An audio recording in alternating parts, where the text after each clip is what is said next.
ప్రభు అయిన యేసుక్రీస్తు పరిశుద్ధమైన నామంలో ఉదయకాల వాక్య ధ్యానం వీక్షిస్తున్న విశ్వాసులకు, సంఘములకు, సేవకులకు, సకల పరిశుద్ధులకు దేవుని కృపయు, దేవుని సమాధానము, ఆయన మందిరంలోని దీవెన మీకును మీ కుటుంబములకు కలుగును గాక. ఆమేన్. ఉదయకాల వాక్య ధ్యానము కొరింథీయులకు రాసిన 2వ పత్రిక 6వ అధ్యాయము 2వ వచనమును ధ్యానం చేసుకుందాం. అనుకూల సమయమందు నేను నీ మొర ఆలకించితిని, రక్షణ దినమందు నేను ఆదుకుంటునని ఆయన చెప్పుచున్నాడు కదా. దేవునికి ప్రార్థన చేయు సమయములు సాయంకాలం, ఉదయం, మధ్యాహ్నం నేను మొరపెట్టుతూ ధ్యానించదనని దావీదు కీర్తనలో 55వ అధ్యాయంలో మనం చదువుతాం. దేవునికి చేయు ప్రార్థన అది ఆయనకు అనుకూలమైన సమయమున మనం ప్రార్థన చేయాలి. సాయంకాల నైవేద్యం వలె ఉదయంలో ప్రార్థన సిద్ధం చేసి కాచుకొని మధ్యాహ్నమును మనం ధ్యానించి మొర్రపెట్టి ప్రార్థన చేయాలని దేవుని వాక్యంలో రాయబడి ఉన్నది. అందువలన కీర్తన గ్రంథము 55వ అధ్యాయంలో దావీదు భక్తుడు ఇలాగ ప్రార్థన చేస్తాడు. 16-17 వచనాల్లో, అయితే నేను దేవునికి మొరపెట్టుకుందును, యెహోవా నన్ను రక్షించు. సాయంకాలంలో, ఉదయంలో, మధ్యాహ్నం నేను ధ్యానించు మొరపెట్టుకుందును, ఆయన నా ప్రార్థన ఆలకించును. అందుకే అనుకూల సమయంలో నీ మొర నేను వింటిని, రక్షణ దినమున నేను ఆదుకుంటున్నానని దేవుడైన యెహోవా సెలవిస్తున్నాడు. సాయంకాలపు నైవేద్యం వలె అంటాడు. సాయంకాలం, ఉదయంలో, మధ్యాహ్నం యేసుక్రీస్తు ప్రభు ద్వారా మనము దేవునికి చేయు ప్రతి ప్రార్థన ఆయన చిత్తమునకు అనుకూలముగా ఉండాలి. ఆ అనుకూల సమయమున నేను నీకు ప్రార్థిస్తున్నానని చెప్పి భక్తుడు కీర్తనల గ్రంథంలో ఇలాగ దేవుని వాక్యంలో ఆ అనుకూల సమయము అనగా దేవుడు ఆలకించే ప్రార్థన, దేవుడు మనకిచ్చిన ఆ సమయమును మనము కనిపెట్టి ఆ అనుకూల సమయంలో మన ప్రార్థన చేయాలని దేవుని వాక్యంలో రాయబడి ఉన్నది. అందుకే కీర్తనల గ్రంథములో 69వ అధ్యాయము 13వ వచనములు ఇలాగ దేవుని వాక్యంలో రాయబడి ఉన్నది.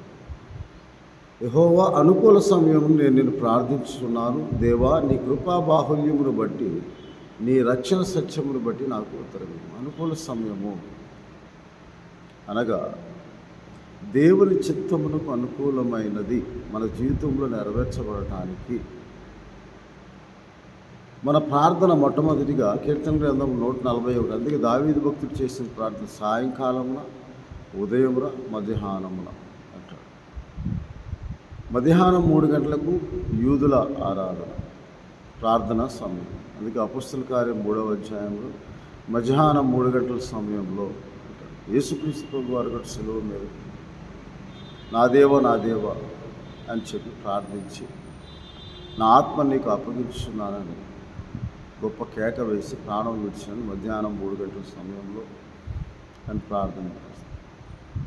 సాయంకాలం నైవేద్యం వలె మన ప్రార్థన 141వ కీర్తన 2వ వచనం, నా ప్రార్థన ధూపం వలన నేను చేతులు ఎత్తుట సాయంకాలం నైవేద్యం వలన నీ దృష్టికి అంగీకారములగును కాక. దినమునకు 3 మారు ప్రార్థన చేయించు ఉన్నాడు దానియేలు భక్తుడు. అనుదినము తప్పక సేవించుచు ఉన్నాడు, దేవుని ఆరాధిస్తూ ఉన్నాడని, అతని ప్రార్థన అంగీకరింపబడిందని దేవుని వాక్యంలో దానియేలు గ్రంథంలో మనం చదువుతాం. కాబట్టి సాయంకాల నైవేద్యం వలె చేతులెత్తుడు సాయంకాల నైవేద్యం దృష్టికి అంగీకారం అగును కాక అంటారు. అది అనుకూల సమయం దేవునికి చేయి ప్రార్థన. దావీదు భక్తుడు కూడా 119వ కీర్తనలో దినమునకు 7 మార్లు నేను ప్రార్థన చేయించు ఉన్నాను అంటాడు. 119వ కీర్తనలో ఇలాగూ, అయ్యా ప్రభువా, నీ మాట మీద నేను ఆశ పెట్టుకొని ఉన్నాను. దినమునకు నేను 7 మార్లు 124వ వచనము 119వ కీర్తనలో ఇలాగ, దినమునకు 7 మార్లు నేను స్తుతించుచూ ఉన్నాను. అది అనుకూల సమయంలో అనగా ప్రార్థన అనగా రోమాపత్రిక 12వ అధ్యాయంలో మొట్టమొదటిగా ప్రార్థన మనము దేవునికి చేయు ప్రార్థన, ఆ అనుకూల సమయంలో మనం చేయు ప్రార్థన. అనుకూల సమయం నీ మొరను నేను ఆలకించుతున్నా. ఆయన మన మొర, విజ్ఞాపన, మనవి, విన్నపం ఆలకించాలంటే అనుకూల సమయంలో మనం ప్రార్థన చేయాలి. అందుకే 12వ అధ్యాయము రోమపత్రిక 2వ వచనంలో ఈ లోక మర్యాదను అనుసరింపక, అనగా ఈ లోక మర్యాద అనే మాటకు అర్థము ఈ యుగ సంబంధమైన సమయములను, ఈ కాలములను మనం ఆచరింపక, మనం దేవుని చిత్తాన్ని పరీక్షించి తెలుసుకొనుటకు, అనుకూలమును ఉత్తమమును సంపూర్ణమైన దేవుని చిత్తం ఏదో పరీక్షించి తెలుసుకుంటకు మన మనస్సు మారి నూతన మొగటి వలన రూపాంతరం చెందుట వలన దేవుని చిత్తం ఏదో, అది ఉత్తమమును అనుకూలమైన దేవుని చిత్తం ఏదో పరీక్షించి తెలుసుకోవటం దేవుని చేయి ప్రార్థన.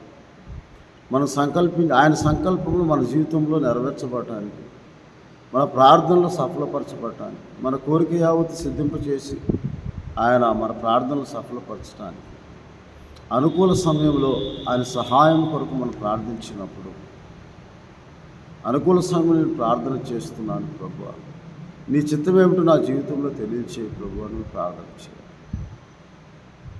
అందువల్ల మనం చదువుకున్న వాక్య భాగంలో కొరింథీయులకు రాసిన 2వ పత్రిక 6వ అధ్యాయంలో, అనుకూల సమయంలో నీ మొర నేను ఆలకించిన రక్షణ దినం నిన్న నీకు సహాయం చేయు దినము, శత్రువు నుండి కాపాడే దినము. ఎందుకంటే దేవుడు మనం చూడని అనేకమైన యుద్ధములు మన పక్షముగా చేస్తుంది. మన కనబడని యుద్ధములు, కాపుదల, సంరక్షణ, ఆయన కృపాక్షేములు తన దూతలను కావలించి మనం రక్షించిన వాటి మనం చూడలేము.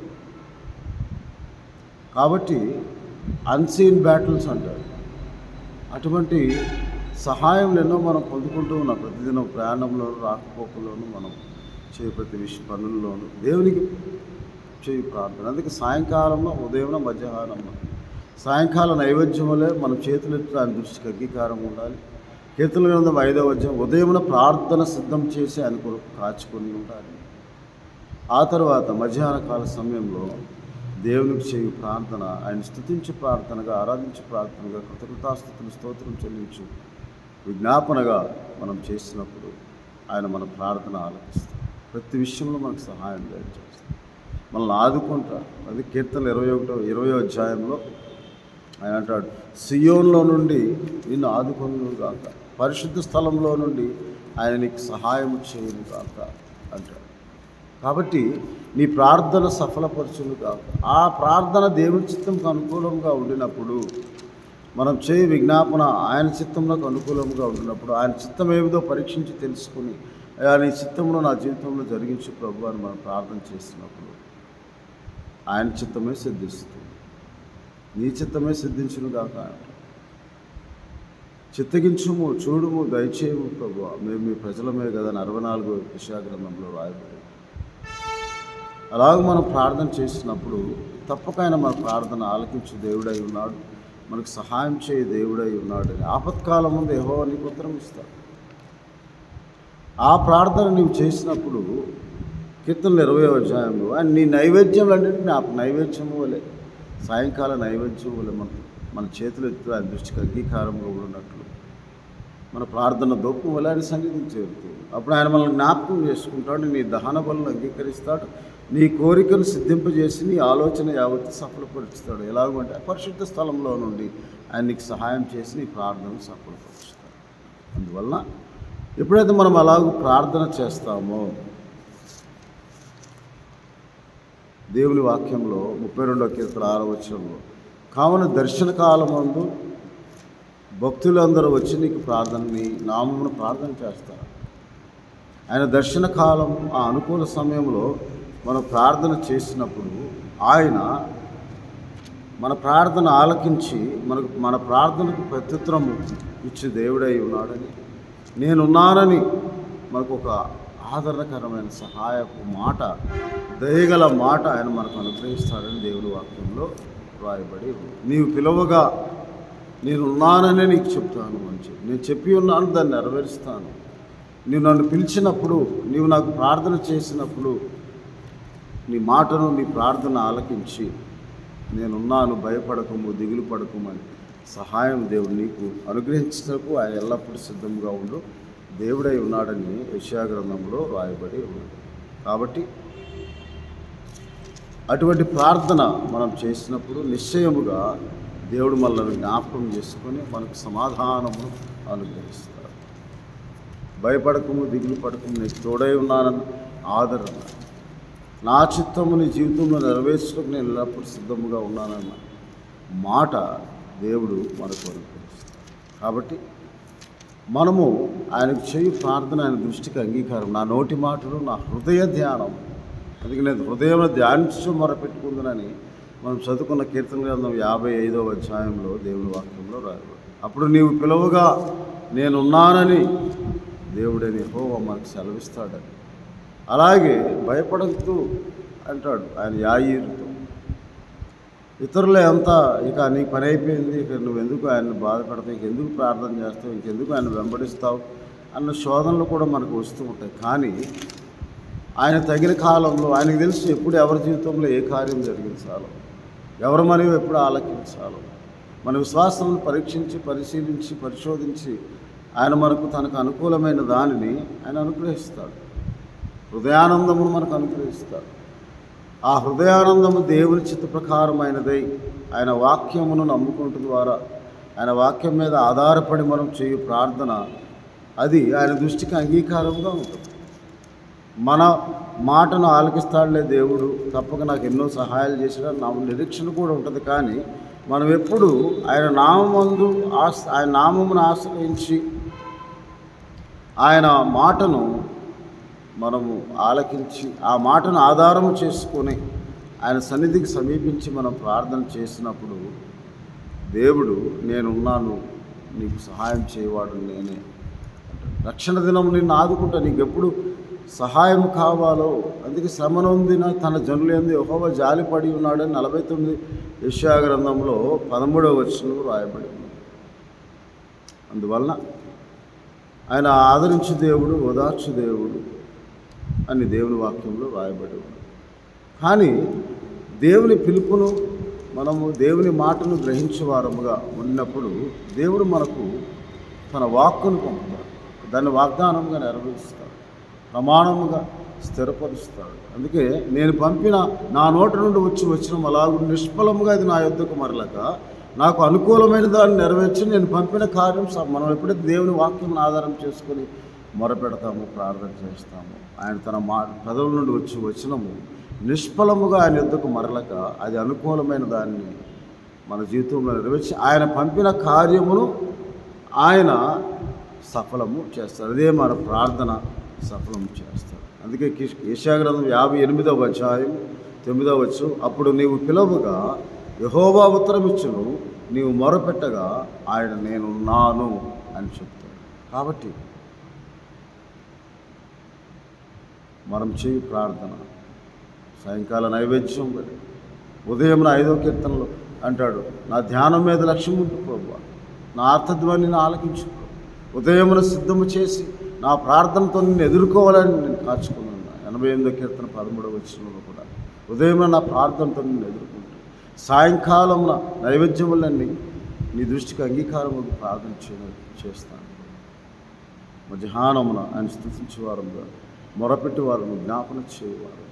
ప్రార్థన సమయం దేవుడు అనుకూల సమయముగా ఆయన చిత్తముగా ఆయనకు అనుకూలమైన దాన్ని మన జీవితంలో నెరవేర్చి మన ప్రార్థన సఫలపరచడానికి మనం ఆయన దృష్టికి అంగీకారకృతమైన ప్రార్థన చేసినప్పుడు నేనున్నాను, నీవు పిలువగా యెహోవా ఉత్తరం ఇచ్చును, నీవు మొరపెట్టగా నేనున్నానని అంటాడు. 58 గ్రంథం అధ్యాయం 9వ వచనం. అలాగూ దేవుని వాగ్దానం పొందుకునే ప్రార్థన మనం నీ మొరను ఆలకించు ప్రార్థన, నీ విజ్ఞాపన ఆలకించు ప్రార్థన, నీ చేతులు ఎత్తుట నైవేద్యం, సాయంకాల నైవేద్యం ఆయన దృష్టికి అంగీకారం, నీ నోటి మాట, నీ హృదయ ధ్యానం, హృదయాంతరం దేవుని పరిశోధించి దేవునికి చేయి ప్రార్థన. అది యథార్థమైన ప్రార్థనగా, ఆత్మలో కపటం లేదు, కపటమైన పెదవులతో కాదు ప్రభువా నేను చేసేది అని 17వ కీర్తనలో 2వ వచనంలో దావీదు చేసిన ప్రార్థన. మనం ప్రార్థన చేసినప్పుడు ఆయన అంగీకరించి ఆయన మన ప్రార్థనకు ప్రతిఫలం ఇచ్చి నేనున్నాను భయపడకు మన ఆదరణ మనకు అనుగ్రహించి మనల్ని బలపరచు దేవుడు మనకు తోడుగా ఉన్నట్టు కృపను ప్రార్థన దేవుడు అంగీకరించి మీకు సహాయం చేయను గాక. ప్రభువానికి స్తోత్రాలు. అవును తండ్రి, ధ్యానించిన వాక్యంలో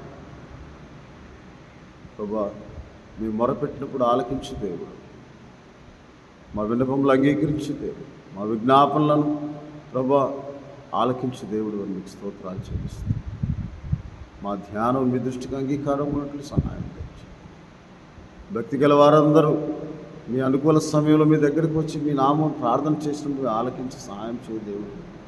ఈ వీడియో ద్వారా వీక్షిస్తున్న ప్రతి ఒక్కరి ప్రార్థన సఫలపరచు ప్రభు. ఈ దినము అని ఎంతోమందికి ప్రార్థన ఫలములు అనుగ్రహించారు, ఉన్నతమైన స్థితిని అనుగ్రహించారు, స్వస్థపరిచారు, ఆరోగ్యం ఇచ్చారు, క్షేమం అనుగ్రహించారు ప్రభు. మీకు స్తోత్రాలు చెల్లిస్తుంది. లోకంలో అనేకులు నిరాశ్రయులుగా ఉన్నారు. ఆహారం లేని వారికి ఆహారం ఇచ్చారు. శోధనలో, వేదనలో, ఇబ్బందులు, ఇక్కట్లో ఉన్న వారిని ఇప్పుడు జ్ఞాపకం చేస్తుంది. మీ నామం నమ్ముకొని ప్రతి ఒక్కరిని మీ కృపాక్షేమంతో నింపుతున్నారు ప్రభా. వివాహం కొరకు ఎదురు చూస్తున్న బిడ్డలను, గర్భఫలం కొరకు ఎదురు చూస్తున్న బిడ్డలను, చదువుకుంటున్న బిడ్డలను, ఎంట్రన్స్ ఎగ్జామ్స్ రాసి రిజల్ట్ కొరకు ఎదురు చూస్తున్న బిడ్డలను ప్రభా, కౌన్సిలింగ్లో ప్రభా మీ సహాయంలో అనుగ్రహించండి ప్రతి ఒక్కరు ప్రభా. మీ మందిరంలో ప్రతి ఒక్కరి గురించి ప్రార్థన చేస్తుంది. మా గురించి ప్రార్థించమని అడిగిన ప్రతి ఒక్కరిని జ్ఞాపకం చేసుకో. మా ప్రభువును మా రక్షకుడునే యేసుక్రీస్తు వారి పరిశుద్ధమైన నామములో ప్రార్థన చేస్తున్నాను తండ్రి.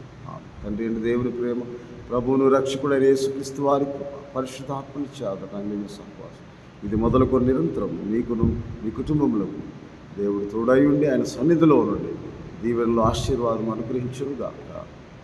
దేవుడు మిమ్మల్ని దీవించునుగాక. ఆమేన్.